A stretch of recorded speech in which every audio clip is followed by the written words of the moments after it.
Ce parti centriste, c'est le D66, un parti de centre-gauche, emmené par son charismatique leader Rob Yetten, qui a fait une très nette remontée dans les sondages au cours du mois d'octobre. On le donnait relativement en avance par rapport au parti d'extrême droite PVV de Geert Wilders. Et effectivement, il pourrait remporter 25 sièges sur les 150 que compte la Chambre, la deuxième Chambre des États généraux des Pays-Bas, le Parlement, donc un nombre très important dans ce petit Parlement.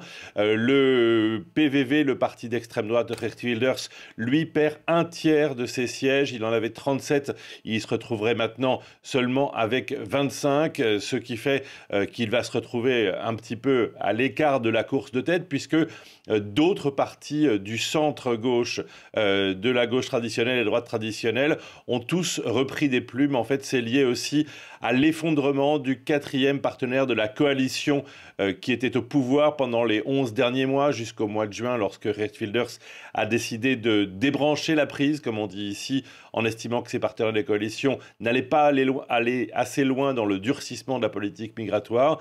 Il s'agit du nouveau contrat social. Il avait 20 députés, il pourrait en avoir 0, et c'est ce qui aurait probablement favorisé le retour du centre-gauche. On voit que les libéraux se maintiennent, on voit que le parti travailliste et écologiste, lui, arrive à se maintenir plus ou moins, même s'il perd aussi quelques plumes. Et puis c'est le grand retour aussi au centre-droit des chrétiens démocrates.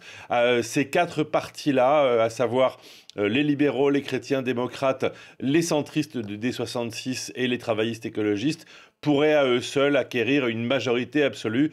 Elle est à 75 sièges et ils pourraient en avoir quasiment 90 s'ils décidaient de se mettre ensemble pour former une coalition gouvernementale, ce qui serait relativement habituel, voire traditionnel, dans le paysage politique très fragmenté aux Pays-Bas. 18 partis étaient en lice pour ces élections législatives anticipées.